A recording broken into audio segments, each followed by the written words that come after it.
ناظرین السلام علیکم. پروگرام جواب چاہیے کے ساتھ حاضر ہیں. چند باتیں ہیں جو اپنے مہمانوں کے سامنے رکھتے ہیں اور پھر اپنے مہمانوں سے ان کی رائے آپ تک پہنچاتے ہیں. پاکستان اس وقت کئی قسم کے چیلنجز کا سامنا ہے. دنیا کے حالات آپ کے سامنے ہیں، پاکستان کے اندرونی حالات بھی آپ کے سامنے ہیں، بیرونی حالات بھی سامنے ہیں، سرحدوں پہ جو حالات ہیں ان کے بھی بارے میں آپ جانتے ہیں، اور جو دنیا میں ہو رہا ہے اس وقت بہت ساری اس وقت چیزیں ہیں جو سامنے آ رہی ہیں، اور ہم کہا جاتا ہے کہ تیسری عالمی جنگ کی طرف بڑھ رہے ہیں. ایک طرف یہ رائے بھی آ رہی ہے، دوسری طرف پاکستان کے اندر جو حالات ہیں اس میں سیاسی بھی ہیں، معاشی بھی ہیں، اور دہشت گردی کے بھی حالات ہیں، داخلی حالات کافی ہیں، عوام کے حالات ہیں.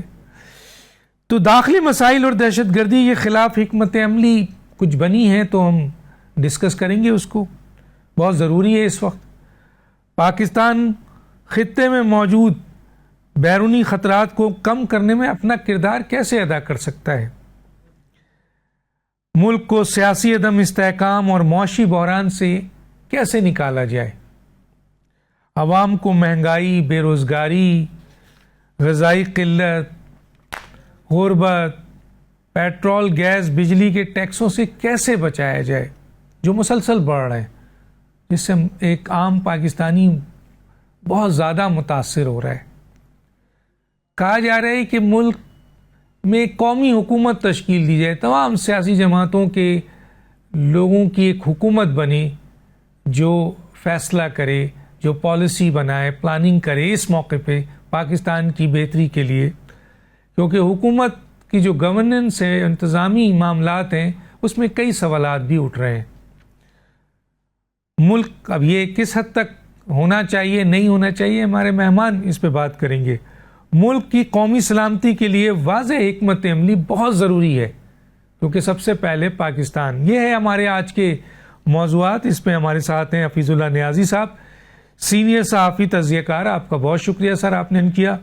ہمارے ساتھ ہیں محمد مہدی، ماہر بین الاقوامی امور، founder and chairman institute of international relations and media research. آپ کا بہت شکریہ، آپ نے جوائن کیا. میرے ساتھ ہیں چودھری اکرم صاحب، سینئر صحافی تجزیہ کار. آپ کا بہت شکریہ، آپ نے ہمیں جوائن کیا. اور ہمارے ساتھ شامل ہوں گے بریگیڈیئر ریٹائر مسعود احمد خان، دفاعی تجزیہ کار، وہ بھی ہمارے ساتھ شامل ہوں گے. جی حفیظ اللہ نیازی صاحب، موجودہ حالات میں آپ پاکستان کو کیسے دیکھتے ہیں، اور چاروں طرف جو صورتحال ہے اس پہ آپ کی کیا ایکسپرٹ اوپینین ہے، کس طرح دیکھ رہے ہیں سر؟ بہت بہت شکریہ ڈاکٹر صاحب. ڈاکٹر صاحب، جب سے 28 فروری سے جب سے امریکہ اور اسرائیل نے ایران پہ جلغار کی ہے، قطع نظر ہے کہ اس سے پہلے چند ہفتے پہلے اس طرح کا ماحول جو تھا، جنگی ماحول جو تھا، وہ پوری دنیا کے اندر چار سو جو تھا وہ چھا چکا تھا، پھیل چکا تھا. لیکن جب حملہ ہوا تو اس کے بعد باقی ساری چیزیں، ایون پاکستان تو چونکہ نیکسٹ ڈور نیبر ہے، ثانوی حیثیت اختیار کریں گی. آپ کچھ بھی اب کر لیں، یہ ساری کی ساری آپ کو کچھ بھی نہیں پتا. آپ کو یہ نہیں پتا کہ آپ پیٹرول جو ہے 2 ہفتے بعد کتنے کا بیچ رہے ہوں گے. آپ کو یہ نہیں پتا کہ بہت ساری چیزیں جو آپ کے معمولات زندگی جو ہے وہ 2 ہفتے بعد اس قابل رہیں گے نہیں کہ رہیں گے. آپ فرما رہے تھے قومی حکومتیں یا یہ، اس وقت قومی حکومت سے اس وجہ سے تو چاہیے کہ ان غیر معروضی حالات کے اندر، اس غیر معمولی جو ہے جو معروضی حالات ہیں، اس کے اندر آپ کو فوری طور پہ ایک نیشنل کنسنسس چاہیے ہوتا ہے اس تناظر میں. باقی coming back to the original point کہ ایران اور امریکہ کی جنگ کے بارے میں بڑے بڑے جو تجزیہ نگار ہیں وہ یہ بھی کچھ کہنے سے قاصر ہے. عملاً اندر کی چیز کسی کو نہیں پتا کہ یہ جنگ کدھر جا رہی ہے، کس صورتحال نپٹے گی، کہاں جا کے بیٹھے گی، اور اس کے پھر کیا کیا اثرات مرتب ہو گئے. آیا جو گلف آج موجود ہے اسی صورت میں 2 4 6 ہفتے بعد اس نے اس طرح موجود ہونا ہے؟ کیا اس کے بارے میں جو ہے جو کچھ اس وقت بہت سے زیادہ ہے ایک جس کو چیزوں کا مشاہدہ آبزرو کرنا اور اس کے پورے ایک سر جوڑ کے بیٹھنے کی صورتحال زیادہ ہے. باقی یہ کہ تجزیہ اوقات ہے، آپ جو مرضی سوچ لیں، آپ معاشی پالیسی بنا لیں، کچھ بنا لیں، وہ بالکل اس وقت پورے امریکہ کی جب تتر بتر ہونے کو ہیں اور باقی جو کچھ ملک جو ہے ہمیشہ جنگ سے فائدہ اٹھاتے ہیں، ان کو چھوڑنے کے بعد جو سب سے زیادہ نقصان اٹھانے والے ملک ہیں ان میں سے پاکستان ایک ہوگا، اور اس کے ہر طرح کے اثرات ہمارے مرتب ہو گئے۔ میرا اپنا خیال یہ ہے کہ یہ جو 27 آپ اس سے اندازہ لگا لیں، ایک سوال میں بات کر کے کہ حیران آپ دیکھیں گے کہ یہ قسمت کا کیا جو ہے پھیر ہے۔ 27 فروری کو کیا مذاکرات ہو رہے ہیں کہ ایران یورینیم کی افزودگی جو ہے کس فیصد تک کر سکتا ہے یا بالکل کچھ نہیں کر سکتا۔ میزائل پروگرام جو ہے وہ اس نے پورے کا پورا جو ہے اس میں سے جو انٹر کانٹیننٹل بیلسٹک میزائل ہیں وہ بنیں گے نہیں بنیں گے، کتنے رینج کے بنیں گے نہیں بنیں گے، اور کیا کیا میزائل پروگرام وہ رکھ سکتا نہیں رکھ سکتا۔ 13 مارچ کو کیا مذاکرات ہو رہے ہیں؟ ایران جنگ بندی کس حد پہ کر سکتا ہے؟ آیا اس نے جو 3 شرائط رکھی ہیں کہ امریکہ یہاں سے اردن سے لے کے عمان تک اپنے سارے اڈے سمیٹے اور بے آبرو ہو کے یہاں کے مسلمانوں کی کوچوں سے نکل جائے، پہلی بات۔ دوسری بات یہ ہے کہ جی ایران کے اوپر ساری پابندیاں ختم ہوں، سائنس، ٹیکنالوجی، معاشرتی ٹرانسفر آف ٹیکنالوجی ساری ختم ہو۔ اور تیسری یہ ہے کہ ایران کا نقصان آپ نے 47 سال سے بہت کر دیا ہے، تاوان جنگ چاہیے۔ اب جو کچھ فگرز آئی ہیں لیک ہوئی ہیں، واشنگٹن کے پیپر لیک ہوئے ہیں، یہ کوئی پچھلی سنڈے کو ان کو یہ مطالبات پہنچا دیے گئے تھے۔ میرا خیال ہے کہ سیٹرڈے کو یہاں پہ مجتبیٰ خمینائی صاحب جو ہے وہ لیڈر بنے ہیں، سپریم لیڈر بنے ہیں، تو سوئس جو ہے ڈپلومیٹس کے ذریعے ریپرزینٹیٹو کے لیے واشنگٹن کو پہنچائے گئے ہیں، جس کے اندر یہ کہا گیا ہے کہ 500 ارب میں 800 ارب میں سے 300 ارب یہ جو وہاں سے لیک ہوئے ہیں واشنگٹن سے، 300 ارب فوراً دیے جائیں 3 مہینے 2 مہینے اس میں، اور 500 ارب جو ہے اگلے 8 سال میں لیے جائیں۔ قطع نظر ملتے ہیں نہیں ملتے، قطع نظر یہ 500 ارب کی بجائے 5 ارب ملتے ہیں، لیکن مذاکرات کیا ہو رہے ہیں؟ نیوکلیر پہ نہیں ہو رہے۔ آپ جس کی جنگ کرنے کیوں آئے تھے؟ نیوکلیر پروگرام ختم کرانے آئے تھے۔ کس لیے آئے تھے؟ میزائل پروگرام ختم کرانے کے لیے، رجیم چینج کرانے کے لیے آئے تھے۔ پوچھو ان سے اب امریکیوں سے، اور آج کے دن بھی روزانہ اعلان کرتے ہو ہم نے سب کو ختم کر دیا، اور اگلے دن پھر اسے سر جوڑ کے بیٹھ جاتے ہو، لوگوں بھیج رہے ہو۔ وزیر پاکستان جو ہے عمرانی صدر صاحب سے گفتگو کرنے کے بعد اگلے دن سعودی عرب گئے، تو ظاہر یہی بات کر رہے ہیں۔ ان عرب خلیجی ممالک نے 27 فروری کو سعودی فارم منسٹر پہنچ گیا تھا، 24-25 فروری کو واشنگٹن بیٹھا تھا، سارے بیٹھے۔ عمانی نے بیان دیا کہ ایران سب مان گیا۔ یہ خاص طور پہ بیان کیوں دیا تھا؟ ہو سکتا ہے نہ مانو، امریکہ کو روکنے کے لیے، امبیرس کرنے کے لیے۔ آپ ایک کا بیان پڑھ لیں، کویت کے پڑھ لیں، قطر کے بیانات پڑھ لیں۔ انہوں نے یقین جانو کہ بیچارے متزلزل تھے کہ جب یہ آئے گا تو کیا بنے گا۔ تو حضور اس وقت تو آپ میرا خیال ہے کہ بالکل میرے نزدیک تو تجزیہ اوقات ہے، میں تو 7-8-9 دن سے نہ تو کوئی اول تو ٹی وی پروگرام تو کرتے نہیں روزوں کی وجہ سے، ویلاگ اپنے کر رہا ہوں، اس میں میرا تو ایک فکر بھی پاکستان پہ توجہ نہیں ہے، میں تو دیکھ نہیں رہا ہوں۔ یہ بالکل اس وقت جو مغز ماری کر رہے ہیں ہر ایک کے گھر میں، جس وقت گزارے ہر ایک کا مسئلہ علیحدہ علیحدہ وہ اس نے نپٹانا ہے۔ لیکن جب آپ اس قومی سوچ کریں گے تو آپ، مجھے تو یہ بھی نہیں پتا کہ پاکستان افغانستان میں لڑ رہا ہے یا جنگ بند ہو گئی ہے، کہ میری یہ ساری چیزیں ضمنی ہو گئی ہیں، ذیلی ہو گئی ہیں، یہ ضمنیوں میں آ گئی ہے۔ کوئی کہتا اگر کہتا ہے تو میرا خیال ہے کہ میں تو سمجھتا ہوں کہ پھر اس کے پاس کوئی سمجھ کی تھوڑی بہت جو ہے کیپیسٹی جو ہے نہیں، کیونکہ پہلے وہ نپٹے گا وہ مسئلہ، پھر اس کے بعد آپ سٹاک ٹیکنگ کریں گے، صورتحال کا جائزہ لیں گے۔ اور اس جنگ کا انتظار کئی سالوں سے تھا، یہ جنگ بڑے عرصے سے خطے کو غیر مستحکم کر کے پھر رہی تھی، ابھی نہیں ہوئی تھی تو کر کے پھر رہی تھی کہ جب ایران پہ حملہ ہونا ہے تو خطے کی کیا صورتحال ہوگی۔ مہدی صاحب بیٹھے ہیں، میں تو ان سے رہنمائی لیتا ہوتا ہوں، بڑے ماشاءاللہ جید ہمارے دانشور ہیں، یہ ہیں ہمارے چودھری اکرم صاحب بیٹھے ہیں، آپ خود بہت ماشاءاللہ سکہ بند تعریفر ہے، تو اب تو میں آپ لوگوں سے بھی رہنمائی لوں گا، جنرل بریگیڈیئر صاحب پہ لوں گا کہ کیا کہتے ہیں۔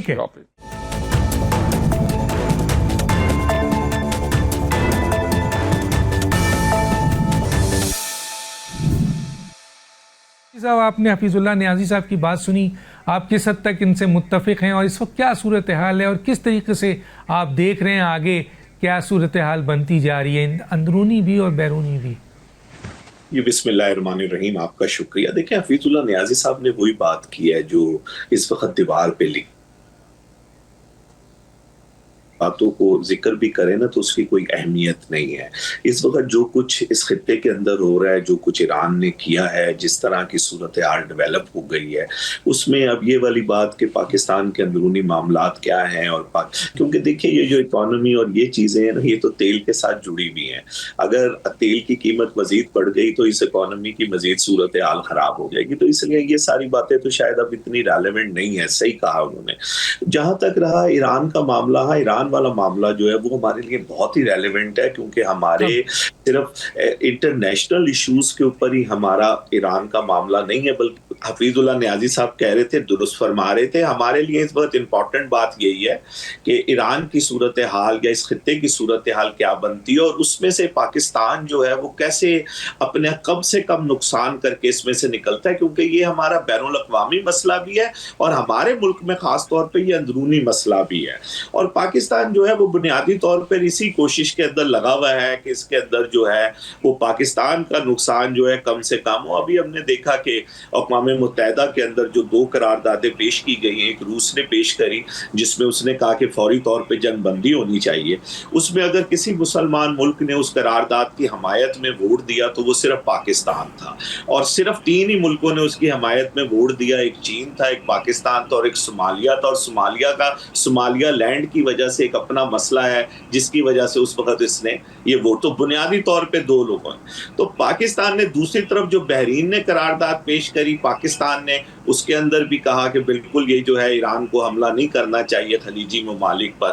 تو پاکستان کے بلکہ وہاں جو سفیر عاصم افتخار صاحب، انہوں نے جو روس کی قرارداد تھی، صرف قرارداد کی حمایت ہی پاکستان نے نہیں کی، بلکہ انہوں نے اپنی سپیچ میں ایک دفعہ دوبارہ کھل کر امریکہ کی مذمت کری کہ امریکہ نے اور اسرائیل نے جو ہے وہ ایران کے اوپر غلط حملہ کیا. تو یہ پاکستان جو ہے وہ اپنی خارجہ پالیسی کو لے کر اس طرح چل رہا ہے، اور یہ بنیادی طور پہ پاکستان کی ضرورت تھی. اور جیسے ابھی بات ہوئی ہے کہ ایران کے جو صدر صاحب ہیں، انہوں نے 1 گھنٹے سے زیادہ تفصیلی گفتگو کی، اور آپ اس وقت سمجھ سکتے ہیں کہ ایران کے صدر کا ٹیلی فون پر آنا اس کا کیا مطلب ہے کہ وہ اپنی جان کو کس حد تک رسک میں ڈال رہے ہیں کہ ٹیلی فون پہ بات کر رہے ہیں. اور وہ 1 گھنٹے سے زیادہ اگر وزیر اعظم پاکستان سے بات کر رہے ہیں تو کوئی نہ کوئی ایسی بات ہے جس کے اندر پاکستان سے وہ. اور اسی لیے ہم نے دیکھا کہ بعد میں جو انہوں نے ٹویٹ کیا تو انہوں نے کہا کہ میں روس کا اور پاکستان کا شکر گزار ہوں. تو مقصد یہ ہے کہ پاکستان اپنی سی یہ کوشش کر رہا ہے کہ اس خطے کے اندر اس جنگ کے جو بادل ہے اس کو کسی نہ کسی طرح منیمائز کیا جائے، اسے کم کیا جائے. گئی جہاں تک ایران کی بات ہے کہ ایران کی صورتحال یہ ہے کہ اس کی صورتحال یہ بن گئی ہے کہ اس کے خلاف جو کچھ ہونا تھا وہ ہو گیا. اب جو بمباری آپ نے کر دی تھی، جتنا اس کا نقصان ہونا تھا وہ نقصان ہو گیا. اب اس کے پاس کھونے کے لیے جو ہے نا وہ بنیادی طور پہ کوئی چیز نہیں ہے. تو اب دیکھنا یہ ہے کہ دوسرے جو ممالک یہاں پر ہیں، جو امریکہ خاص طور پر اسرائیل ہے، ان کے پاس ابھی کھونے کو کیا کچھ ہے. تو ان کے پاس جو ہے وہ کھونے کو کافی چیزیں ہیں جس کا ایران جو ہے وہ برملا اظہار کر رہا ہے، اور ایران کہہ رہا ہے کہ جی یہ ساری چیزیں ہوں گی تو پھر ہی بات اب آگے بڑھے گی. میرا خیال ہے کہ اگر صورتحال کو جس طرح ڈیفیوز کرنے کی کوشش ہو رہی ہے اور اگر اس کے اندر کوئی مذاکرات کی بات ہوئی تو ایران جو ہے وہ کم از کم یہ ضرور کوشش کرے گا، اور یہ اس کو شاید مل بھی جائے کہ ایران کی 2 اہم باتیں. ایک بات یہ ہے کہ ایران پر سے پابندیاں ہٹائی جائے، اور دوسرا کم از کم جو ایران کے پیسوں کو منجمد کر دیا تھا امریکہ نے شہنشاہ کے زمانے سے، ایران ہمیشہ سے یہ دعویٰ رکھتا ہے کہ وہ پیسے ایران کو واپس ملے.